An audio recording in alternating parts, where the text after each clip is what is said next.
chilling tales for dark nights.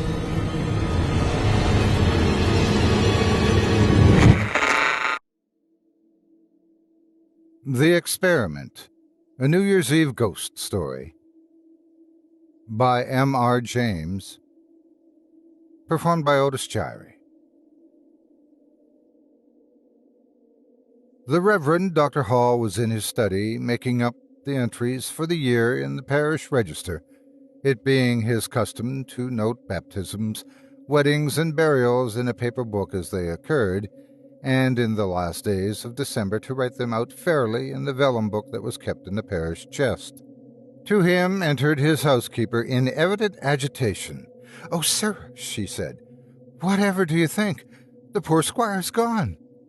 "The squire? Squire Bowles? What are you talking about, woman? Why, only yesterday—" "Yes, I know, sir, but it's the truth. Wickham, the clerk, just left word on his way down to toll the bell. You'll hear it yourself in a minute. There now, just listen." Sure enough, the sound broke on the still night. Not loud, for the rectory did not immediately adjoin the churchyard. Dr. Hall rose hastily. "Terrible, terrible," he said. "I must see them at the hall at once. He seemed so greatly better yesterday." He paused. "Did you hear any word of the sickness having come this way at Hall?" "There was nothing said in Norwich. It seems so sudden." "No, indeed, sir, no such thing. Just caught away with a choking in his throat, Wickham says. It do make one feel— well, I'm sure I had to sit down as much as a minute or more. I come over that queer when I hear the words. And by what I could understand, they'll be asking for the burial very quick. There's some can't bear the thought of the cold corpse laying in the house, and— Yes, well, I must find out from Madame Bowles herself, or Mr. Joseph. Get me my cloak, will you? And could you let Wickham know that I desire to see him when the tolling is over?" He hurried off. In an hour's time he was back and found Wickham waiting for him. "There's work for you, Wickham," he said as he threw off his cloak, "and not over much time to do it in." "Yes, sir," said Wickham. "The vault to be opened, to be sure. No, that is not the message I have. The poor squire, they tell me, charged them before now not to lay him in the chancel. It was to be an earth grave in the yard on the north side." He stopped at an inarticulate exclamation from the clerk. "Well?" he said. "I ask pardon, sir," said Wickham in a shocked voice, "but did I understand you right? No vault, you say?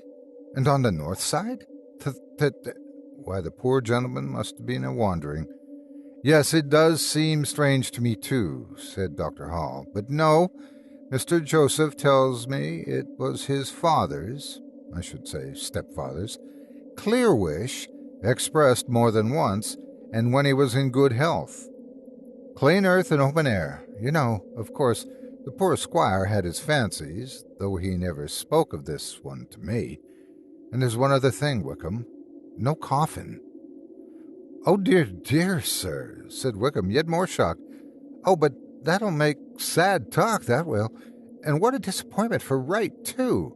I know he looked out for some beautiful wood for the squire, and had it by him years past." Well, perhaps the family will make it up to Wright in some way," said the rector rather impatiently. "But what you have to do is get the grave dug and all the things in a readiness. Torches from Wright, you must not forget, by 10 o'clock tomorrow night. I don't doubt but there will be somewhat coming to you for your pains and hurry." "Very well, sir, if those be your orders. I must do my best to carry them out. And should I call in on my way down and send a woman up to the hall to lay out the body, sir?" "No, that I am sure, was not spoken of. Mr. Joseph will send, no doubt, if they are needed. No, you have enough to do without that. Good night, Wickham. I was making up the registers when this doleful news came. Little had I thought to add such an entry to them as I must now." All things had been done in decent order. The torch-lighted cortege had passed from the hall through the park, up the lime avenue to the top of the knoll on which the church stood. All the village had been there, and such neighbors as could be warned in a few hours available. There was no great surprise at the hurry. Formalities of law there were none, and no one blamed the stricken widow for hastening to lay her dead to rest. Nor did anyone look to see her following in the funeral train. Her son Joseph, only issue of her first marriage with Calvert of Yorkshire, was the chief mourner. There were indeed no kinfolk on Squire Bowles' side who could have been bidden. The will, executed at the time of the squire's second marriage, left everything to the widow. And what was everything? Land, house, furniture, pictures, plate were all obvious. But there should have been accumulations in coin and beyond a few hundreds in the hands of agents, honest men, and no embezzlers. Cash there was none. Yet Francis Bowles had for years received good rents and paid little out.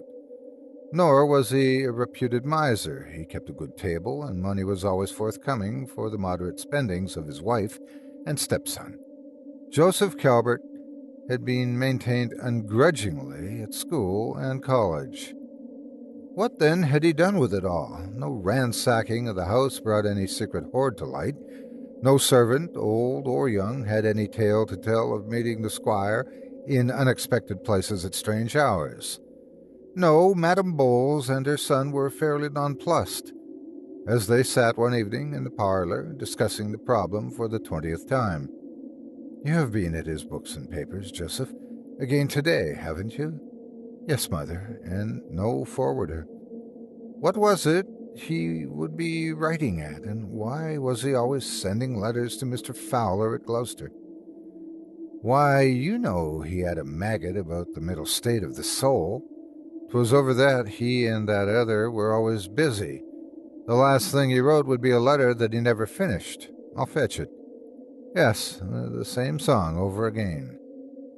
Honored friend, I make some slow advance in our studies, but I know not well how far to trust our authors.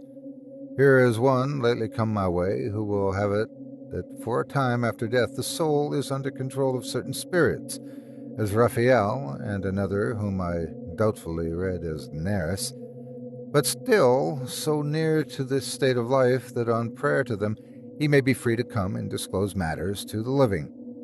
Come, indeed, he must, if he be rightly called, the manner of which is set forth in an experiment. But having come and opened his mouth, it may chance that this summoner shall see and hear more than of the hid treasure which it is likely he bargained for, since the experiment puts this in forefront of things to be inquired. But the eftest way is to send you the whole, which herewith I do, copied from a book of recipes which I had of good Bishop Moore." Here Joseph stopped and made no comment, gazing on the paper. For more than a minute nothing was said. Then Madame Bowles, drawing her needle through her work and looking at it, coughed and said, "There was no more written?" "No, nothing, mother." "No? Well, it is strange stuff. Did you ever meet this Mr. Fowler?" "Yes, and it might be once or twice. In Oxford, a civil gentleman enough." "Now I think of it," said she, "it would be right to acquaint with him. With what has happened, they were close friends." "Yes, Joseph, you should do that. You will know what should be said. And the letter is his, after all." "You're in the right, mother, and I not delay it." And forthwith he sat down to write. From Norfolk to Gloucester there was no quick transit, but a letter went, and a larger packet came in answer, and there were more evening talks in the panelled parlor at the hall. At the close of one, these words were said: "Tonight, then, if you are certain of yourself, go round by the field path. I, and here is a cloth, will serve." "What cloth is that, mother? A napkin?" "Yes, of a kind. What matter?" So he went out by the way of the garden, and she stood in the door, musing, with her hand on her mouth. Then the hand dropped, and she said, half aloud, "If only I had not been so hurried." But it was the face-cloth, sure enough. It was a very dark night, and the spring wind blew loud over the black fields, loud enough to drown all sounds of shouting or calling. If calling was there was no voice, no any that answered, nor any that regarded, yet. Next morning, Joseph's mother was early in his chamber. "Give me the cloth," she said. "The maids must not find it. And tell me, quick." Joseph, seated on the side of the bed with his head in his hands, looked up at her with bloodshot eyes. "We have opened his mouth," he said. "Why in God's name did you leave his face bare?" "How could I help it? You know how I was hurried that day. But do you mean you saw it?" Joseph only groaned and sunk his head in his hands again. Then, in a low voice, "He said you should see it too." With a dreadful gasp, she clutched at the bedpost and clung to it. "Oh, but he's angry," Joseph went on. "He was only biding his time, I'm sure. The words were scarce out of my mouth when I heard, like the snarl of a dog in under there. He got up and paced the room. And what can we do? He's free. And I daren't meet him. I daren't take the drink and go where he is. I daren't lie here another night. Oh, why did you do it? We could have waited." "Hush," said his mother. Her lips were dry. "'Twas you know it as much as I. Besides, what use in talking? Listen to me. 'Tis but 6 o'clock. There's money to cross the water, such as they can't follow. Yarmouth's not far, and most nights boats sail for Holland, I've heard. See you to the horses. I can be ready." Joseph stared at her. "What will they say here?" "What?" "Why cannot you tell the person we have the wind of property lying in Amsterdam, which we must claim or lose? Go. Or if you are not man enough for that, lie here again tonight." He shivered and went. That evening after dark, a boatman lumbered into an inn on Yarmouth Quay, where a man and a woman sat with saddlebags on the floor by them. "Ready are you, mistress and gentlemen," he said. "She sails before the hour, and my other passenger he's awaiting at the quay. Be there, all your baggage?" And he picked up the bags. "Yes, we travel light," said Joseph. "And you have more company bound for Holland?" "Just the one," said the bowman. "And he seemed to traveller lighter yet." "Do you know him?"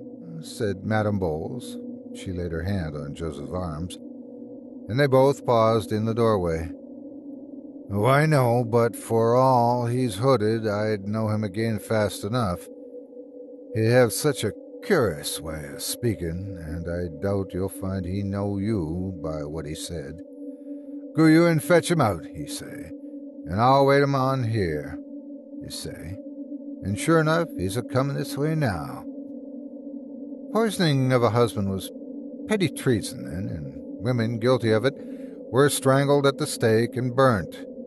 The assize records of Norwich tell of a woman so dealt with, and of her son hanged thereafter, convict on their own confession, made before the rector of the parish, the name of which I withhold, for there is still hid treasure to be found there. Bishop Moore's book of recipes is now in the University Library at Cambridge, marked DD 1145, and on the leaf numbered 144 this is written: "An experiment most oft proven true, to find out treasure hidden in the ground, theft, manslaughter, or another thing. Go to the grave of a dead man, and 3 times call him by his name at the head of the grave, and say, Thou N, N, N, I conjure up, I require thee, and I charge thee, by thy Christendom, that thou takest leave of the Lord Raphael and Nereus, and then asketh leave this night to come and tell me truly of the treasure that lieth hid in such a place.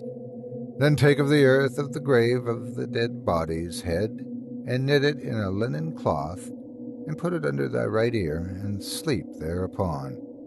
And wheresoever thou liest or sleepest, that night he will corn, and tell thee truly in waking or sleeping."